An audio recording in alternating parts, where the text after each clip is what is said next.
I always get asked, hey, Riley, how is the dating in Austin, Texas? Like, how are the men?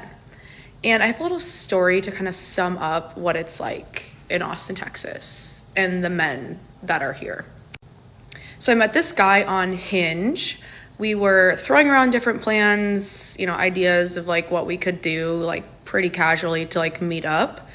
And I mentioned coffee. I'm leaving the country tomorrow for 2 weeks. So I was like, I need something quick, nothing too crazy. Don't have a lot of time. Anyway, I go. One, he doesn't offer to buy me a coffee. He doesn't buy a coffee. We're just taking up space at a coffee shop at this point. Two, he literally is watching a soccer game on his phone the whole time we are there. Like, he's fully watching sports while, like, trying to talk to me on our date. What the hell? So I don't know if anything can sum up what it's like in Austin any better than that. Like, that's a little taste of what it's like. I need help. I'm originally from South Dakota, and I'm honestly second guessing that the dating is better up there. So dating in Dallas is honestly trash, but there's one thing that I've noticed about boys from Dallas, Texas in general, could be from anywhere in Texas, in my opinion. They will never let you open a car door. They think it's illegal, I think. And I'm just gonna say, that's never happened to me with a Midwest boy. So there's one pro. The bar's low. If you're a single girl in Dallas, God bless you, I am too, and it's horrible out here. And everyone's like, go on Hinge, try Hinge. I was on Hinge, and I should call boy because he's not a man. Grown man, word for word said, let me, L-E-E-M-E, get your UR snap. So that's how dating in Dallas is going. I'm gonna be single forever at this rate. I have 320 days to decide if I want to move out of Houston. My name's Jackie, I'm 26, and for the next 320 days, I'm trying to do everything and anything Houston related, tell you guys what I liked, what I didn't like, to help me decide if I want to stay or go. And today I want to talk about one of the cons of Houston, and that is the dating scene. I cannot tell you how many discussions I've had with my friends about how Hinge is horrible here, and just how the dating culture kind of sucks. Don't get me wrong, I've been on Hinge, I've been on a bunch of Hinge dates, they've all been pretty bad. I've had one or two okay ones, but mostly they were like mildly traumatic. Even when you go out at night, it just seems like nobody's really there to meet anybody. They're kind of just in their own groups, like doing their own thing. So me and one of my friends decided, why don't we create a dating event? A Houston singles event. But we kind of want to make it a little bit of a social club. Instead of like a run club or a book club, it's a singles club. You're only there if you're single. Not 100% sure what the events will be yet, but some of our ideas were that you can't bring your phone in. Maybe we give out disposable cameras. Me and a couple people will kind of be like chaperones to make sure that if you walk in alone, you don't feel awkward. We would kind of be navigating conversations,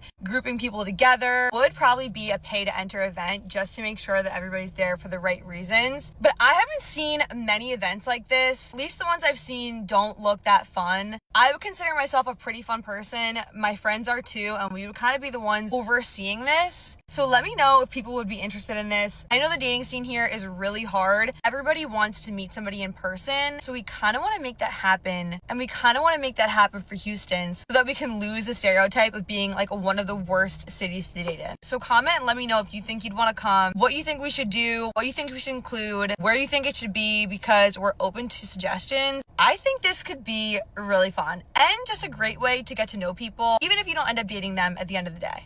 I moved to Austin 5 months ago, and I don't know what it is about being here, but all of a sudden I am just so attracted to a man with a mustache and tattoos. And I'm from LA, so I'm used to a guy trying to impress me by telling me he drives a Range Rover or he works at UTA or WME or CIA. And here, all a guy has to do is just show up with his mustache, his tattoo, probably his truck, and I am like foaming at the mouth. It is the weirdest thing for me. I'm still trying to figure out if this is going to do wonders for my dating life or if this is probably going to lead me into a really bad place, because something tells me that that guy pretends to be like really emotionally available, and he tells me he like reads self-help books and he listens to really amazing podcasts, but that guy is actually secretly a fuckboy. And honestly, like dating in Austin in general is kind of weird because I feel like because it's such a young city and we're all young, everyone is 1 foot in, 1 foot out about everything. But that being said,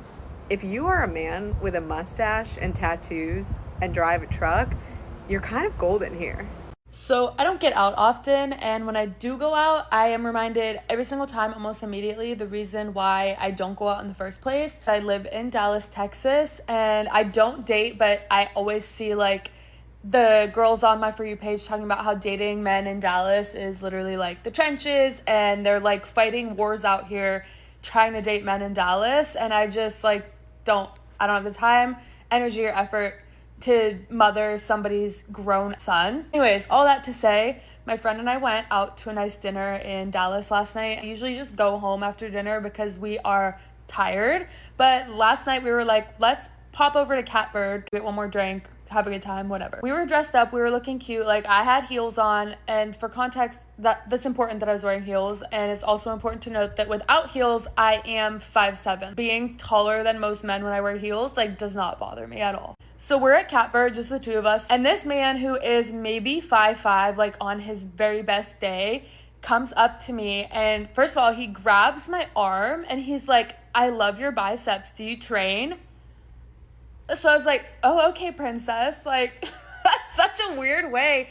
That's such a weird way to approach a woman. That's how we started the interaction. And then he like just starts, like, I don't even know what he's saying at this point, but he makes a comment about my shoes. And he was like, why would you choose to wear those shoes? Like, you are already tall enough and you're like the perfect height for a woman. So why would you wear those shoes out? And I was like, because they're cute. And he looks me dead in my eye. Well, I'm looking like down on him, but he tries to look me dead in my eyes, and he says, well, can you take them off so we can talk eye to eye? I was like, can you grow a few inches so we could talk eye to eye? This man ends up like taking my phone and putting his number in it and asking me to text him. Obviously I did not do that. And then there was another guy like around that had asked me for my number later in the night, so I gave that guy Mr. Shortman's number. Like, he obviously thought it was my number, but I gave him this other number. So I hope those two are having a really nice conversation right now. This is the reason why I don't date men in Dallas. One part of my lore that I find so wild is that while trying to date in the deep south in Texas, I have had multiple men try to convert me. I'm Muslim, and I've gone out with like multiple Christian guys who have fully talked about how I need to convert. Like this one guy, I even told him like, I'm fully happy being Muslim, like I don't want to leave. And he's like, well, we'll just talk about it later. Like, I think there's some things that might change your mind. Like, okay. And then another guy, you guys. We're literally walking around a park, and he starts telling me how he doesn't want me to, like, burn in hell, essentially, and that have I ever just really thought about opening my heart to Jesus? Oh my God. I actually just remembered there was another guy who threw a Bible at one of my friends when they were both apparently having a conversation about me. I wasn't there, but that's what she said happened. Anyway, dating in the South as a Muslim is a wild ride. Austin has to be one of the worst cities to date. Like, I would not be surprised if it's the top 5 worst places to date for a serious relationship. Because I swear, like, 60% of the girls that you meet have just moved here within, like, the last year, and so they're not looking for anything serious. And then, even if they do stay, nobody lives in Austin longer than 3 years. Like, I've been here for 3.5 years. Most of my friends and a lot of the girls I've been on dates with have already left. It's the most transient city ever. It's impossible to have a serious relationship here. And like 50% of dating apps are bachelorette parties. So like, great city, horrible for serious dating. I went to Lululemon the other day thinking I was gonna find my wife there. Instead, I just bought this sweatsuit because, you know, if I'm gonna be single, you better believe I'm gonna be comfy. Nothing has changed in the last like 10, 15 years. Dating in Austin is total trash. I have not dated in Austin in like 8 years. I am married now. I haven't dated in Austin in 8 years, so tell me why.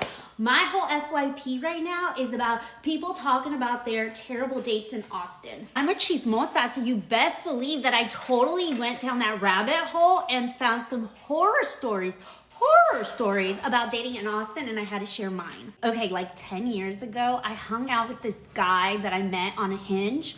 I hung out with him all summer, right? And I hung out with him all summer, not because he was cute. You know when you know you're prettier than the other person and you could do better? Well, I hung out with him all summer, just because like I was bored, you know, like something better hadn't come up yet. So this guy was paying, he would pick me up. So like, sure, you know, we've all been there. Don't judge me. We've all been there. So hung out with him all summer. I want to say like 2 or 3 months. I didn't like him in the beginning, but you know, eventually when you're spending so much time with someone, they grow on you. Well, he eventually grew on me, right? And so it got to the point where he asked me to be his girlfriend. And had he asked me to be his girlfriend in the beginning, I would have been like, ew, no.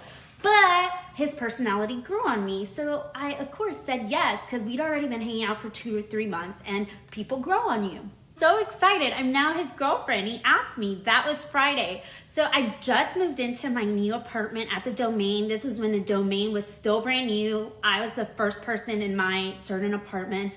So I just moved into my brand new apartment at the Domain. I was living by myself, and I decided it's my first apartment. I'm going to paint my walls. So I went and picked out color to paint my walls. I don't care how much it's going to cost when I move out. I want painted walls. So he comes over that evening to help me paint, right? And I'm like, oh, my boyfriend's going to help me paint.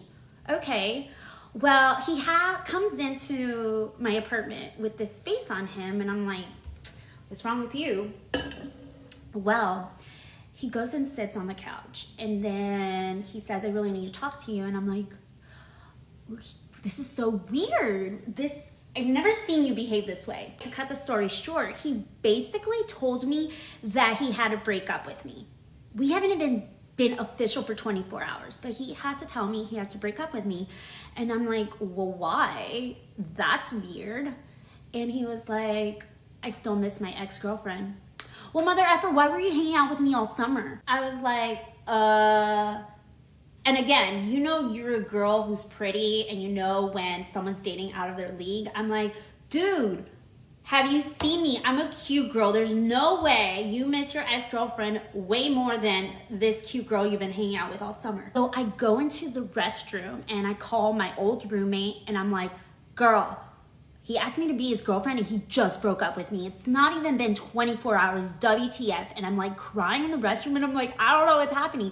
And she's like, Edna, get out of there. Get out of there and come over. We're gonna get margaritas. That's a friend. I was still digesting the information. I didn't yell at him or do anything. I had just excused myself to go to the bathroom. And then I come back out and I said, okay, well, I appreciate you telling me this. Yeah, thank you. And I guess there's nothing else to talk about. There's nothing else I need to know. And he goes, well, do you want me to stay and help you finish painting? What? Like, I appreciate the sentiment, but you just broke my heart and you have no right because I'm way cuter than you. So GTF out, like, get the fuck out. I should have known better. I wasted my time. But anyways, yeah, dating in Austin is trash. Not much has changed. Pick wisely, but definitely drop it in the comments. I want to continue to hear these horror stories. What's the dating scene like in Austin? Well, as someone that's new to here, it seems pretty poppin'. There's a lot of hot young people that live here so far, what I've noticed. And how can we move away from the dating apps to approaching in person? You know, I think like just having outings, like getting people out, they're like, hey, let's get a bunch of people to meet up, you know, like these run clubs. I personally don't like running, so I would never go, but, you know, just get people to come out, like social, like, hey, we're gonna do this event at this bar, you know, and everybody come out. What are your non-negotiables? People who take life too seriously. Other than that, I'm pretty open, but, you know, someone who just takes everything way too seriously, you know, I like to just have a lot more fun. Okay. Well, thank you for expressing yourself with me. Yeah, thank you. Cheers.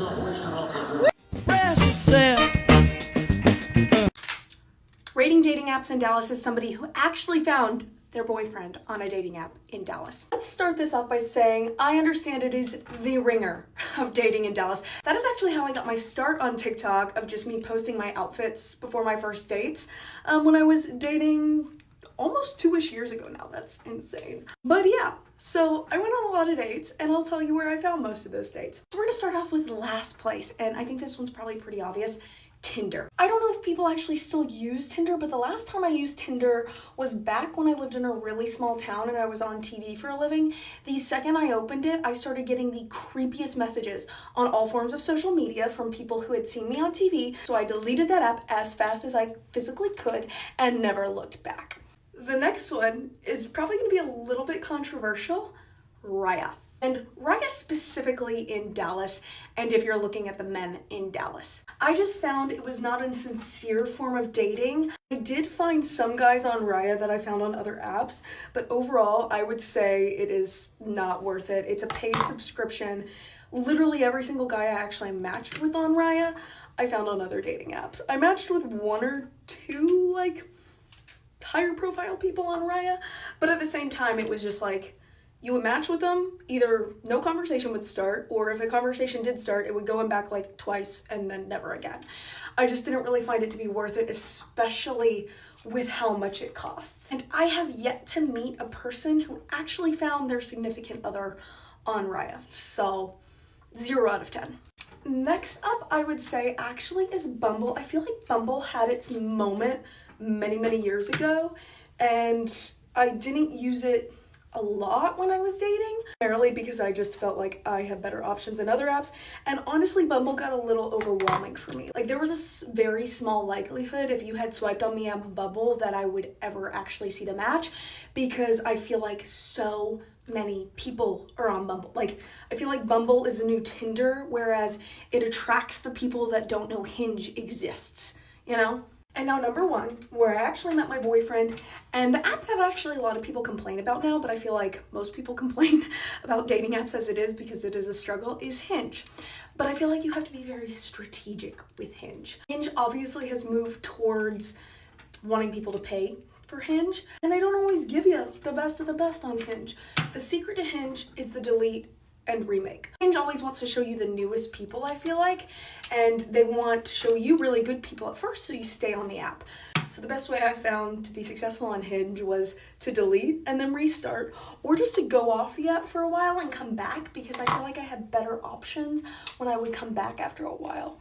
Now, how I actually met my boyfriend was I would get a lot of connections on Hinge, and if the conversation was just like if the opening line was not good, I wouldn't respond. So my boyfriend's opening line was hi. So I did not respond to that, and it just went into my archives. I was really bored on a Sunday, so I just went back into the archives and did a little digging. And I found him, looked pretty cute, so I was like, whatever. He just said hi. I'll just respond and be like, I never get on this app. And he was like, okay, well then let's just follow each other on Instagram. Followed each other on Instagram, bing, bang, boom, had a date later that week, and look where we are now 1.5 years later. So if you haven't checked your archives recently, maybe look into that. Anyways, Godspeed to all my ladies dating in Dallas. I know how much of a struggle it can be, but there is hope. You can find love in the darkest place. I have a friend who's been married for a couple years now. She met her boyfriend at Skellig. So you truly can find love in the darkest of places in Dallas, I promise. I think it's finally time for me to make a TikTok about what it's like to date here in Austin, Texas. And just so you know, I'm from like a small town in California where like everybody knows everybody. And so I was very excited to move here. I moved here 1 year ago because I was like, new dating pool of people. Like I literally know everyone in my hometown. So excited. It'll be great. I've like wanted a relationship for quite a while. And like I've been single for 3 years, over 3 years now, you know, like I'm ready, I want one. But dude, it is such a fucking nightmare. This one time, I was going out on a date with someone and he was like, meet me at Hotel Vegas. My friend's band is playing, like, fuck yeah, like we can get a drink and talk and like watch the show. So I showed up on time and this man was an hour late, but I had already paid for like the cover and like parking and stuff, so I was like, I'm gonna watch the show, like fuck you, I'm gonna watch the show. If he shows up, he shows up. He showed up an hour late, talked to me for 10 minutes about the arrowheads that he dug up that day, and then he said, my friends are here, I'm gonna go hang out with them, it was nice to meet you. Then texted me and was like, let's go on another date. And I was like, that wasn't a date. You talked to me for 10 minutes about your stupid ass fucking rocks and then went to chill with your friends. No, fuck you. Another example, I dated this guy for a while. Bless him, he's a sweetheart, but